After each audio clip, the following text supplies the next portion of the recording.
Time to pull up a chair. We've got another great story for you today in the rLounge.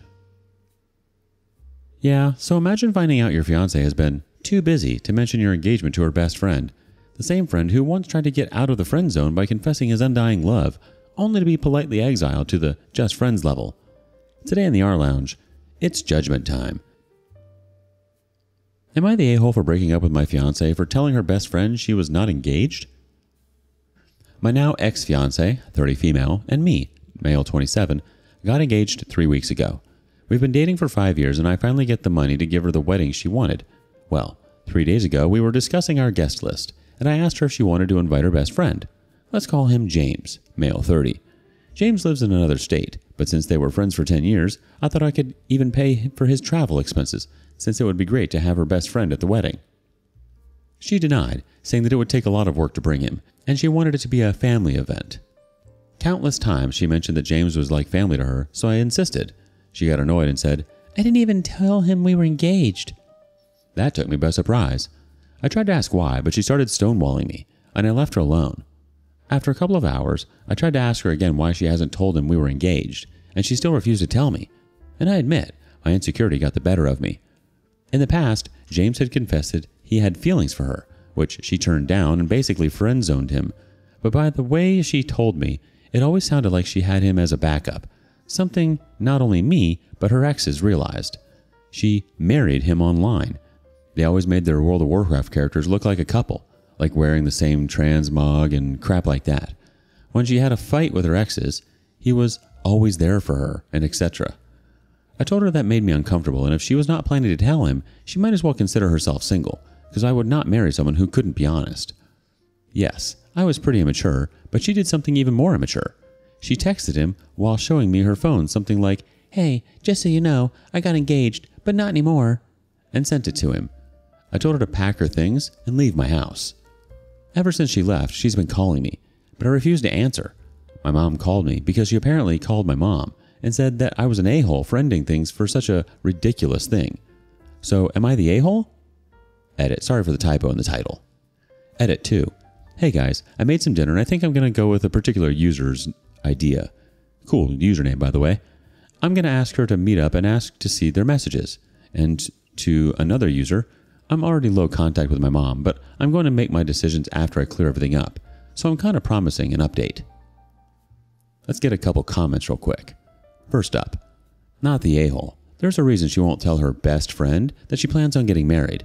I mean, most women think getting married is one of the biggest things in life and tells everyone she knows, unless it will put a damper on something. You know, boyfriends hate hearing their girlfriend is getting married. Another person chimes in, "The night I proposed, I'm pretty sure that my wife was on the phone before I even heard a yes with as many people as she could think to call." Another person adds, "Huh, right? Mine was still naked when she started calling people." The next person says, "My husband and I had been to a friend's wedding earlier that day. Lying in bed watching TV later, he said, 'We should get married.' He'd mentioned it before, but reneged. So I was like, 'Yeah, right. Okay, sure.' He said, 'I'm going to call my mom.' I realized he was 100% serious this time. He's not a mama's boy, but that's how I knew he meant it. I waited until he called her and put it on speakerphone, and then I called people. 14 years together, 10 married, 1 child, so I get it." Yet another community member says, "So your ex-fiance didn't want to tell her boyfriend about you, unless you're poly sounds like a great reason to end an engagement. If you want to confirm that she was cheating, offer to meet up with her for lunch. When you get there, tell her if she wants any chance with you, she needs to unlock her phone, and you read all of her messages between him and her on all media. I'm sure you'll find more than enough to confirm that leaving is the best choice." Someone else chimes in, "Even if in a poly relationship, that's still messed up. Lying and cheating? Polyamory requires honesty and transparency on each of the relationships." The former person chimes back in, "Poly allows you to make rules based off of how you and your partner agree.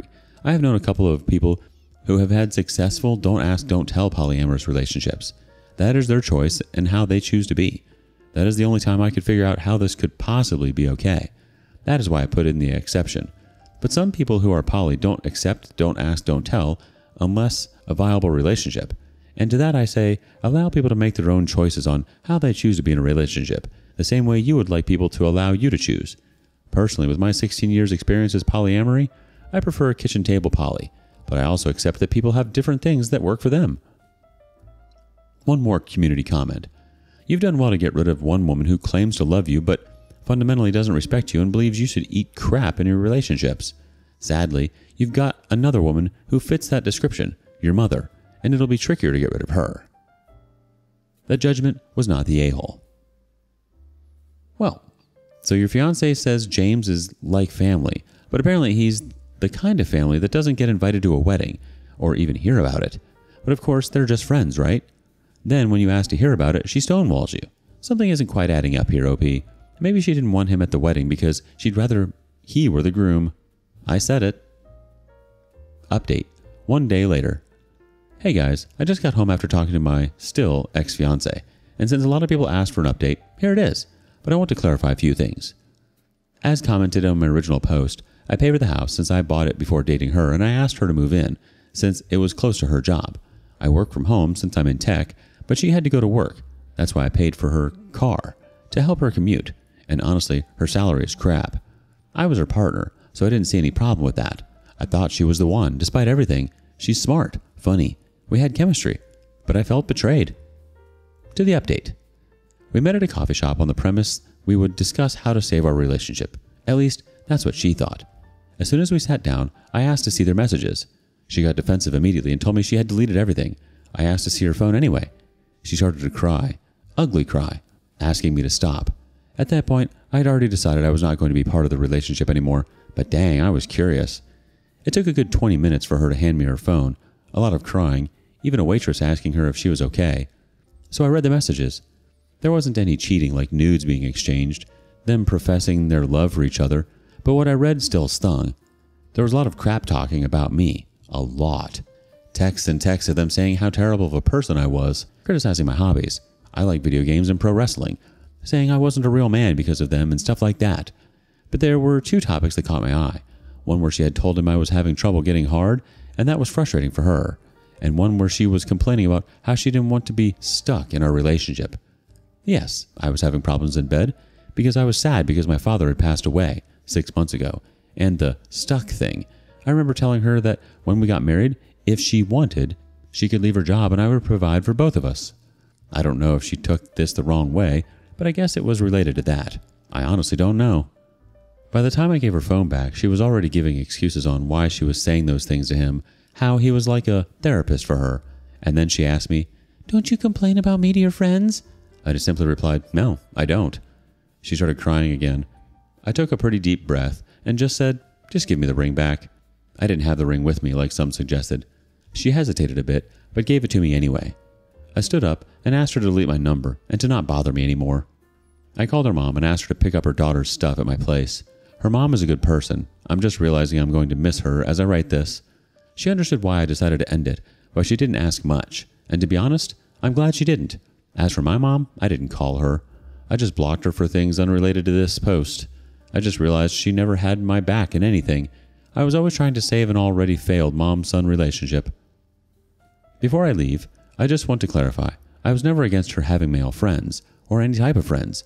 People are going to cheat, friends or no friends. I remember my dad saying something to me when I was a teenager. He always said, "Opportunity makes the thief."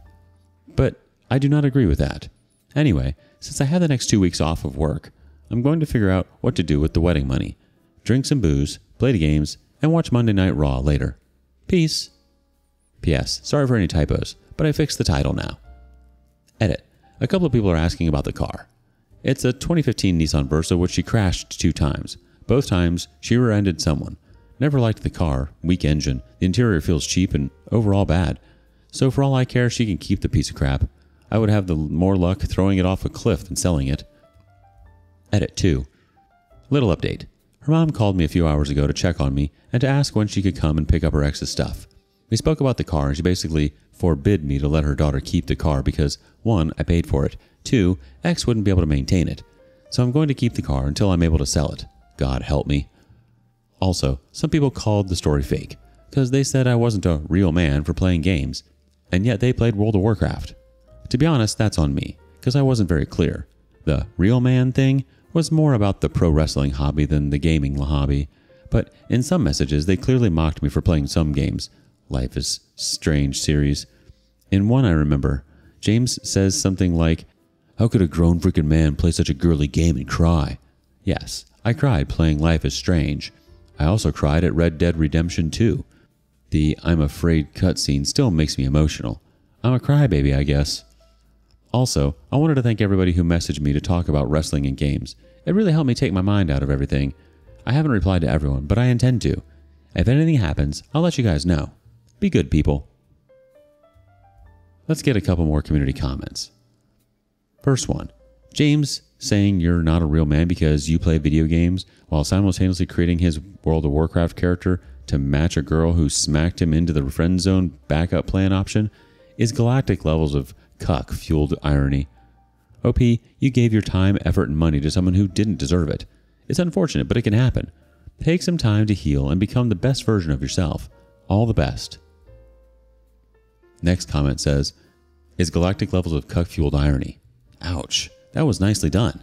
This girl seems to be playing with two nice guys, probably more than that. Her ATM and her friend-zoned cuck. One more comment. Dodge the ballistic missile. If she did not want to be stuck with you, then why cry for a marriage she didn't want? Oh, but she's going to miss the wedding. That's what she wanted. Let's see if her best friend, boyfriend, can provide her with one. Oh man, there are 4 billion women in this planet. Be patient. Yours will find her way to you. But not this piece of crap.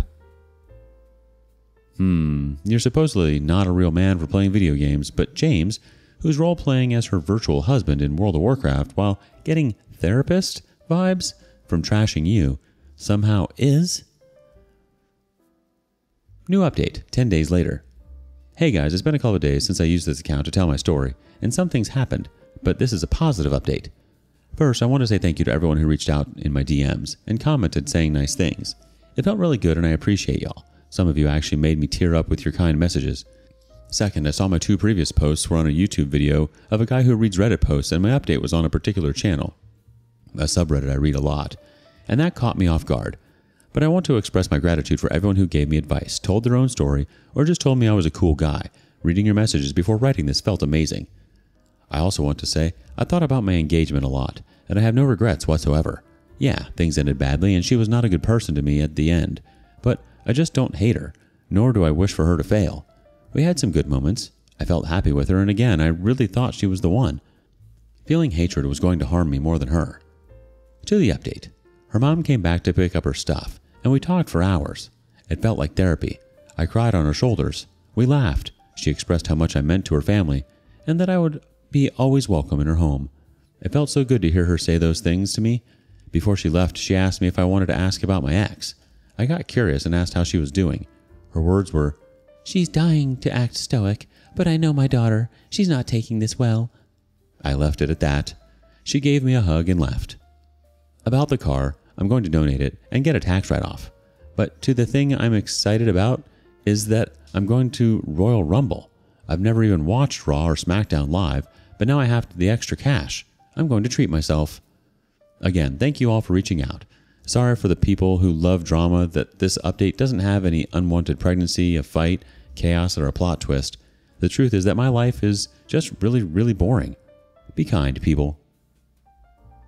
Let's get a couple community comments before we wrap this one up. First up, it's great to hear you're doing better. Enjoy Royal Rumble and keep taking care of yourself. You deserve some fun after everything. Next person says, your ex realized that she had a good thing and blew it by trying to hedge her bets with her best friend. Her mom knows she blew a good thing too. And final comment, this is the best conclusion you could have hoped for. Hate-free healing. Good for you, OP. All the best and continue on this path of being your own best friend. And now my thoughts. Man, this update feels like a win all around. Choosing peace over bitterness, donating the car, major kudos for that move, and reconnecting with people who genuinely care about you. Those are some strong, grounded decisions, OP. Plus, your boring life sounds pretty dang solid. No drama, no nonsense, just you investing in what makes you happy. Does your partner have a best friend that's a little too close for comfort? Share your stories with us in the comments below. And thank you for joining us today in the rLounge. Be sure to like and subscribe and hit that notification bell so you don't miss out on our next video. Until next time. And please put your chair back where you found it.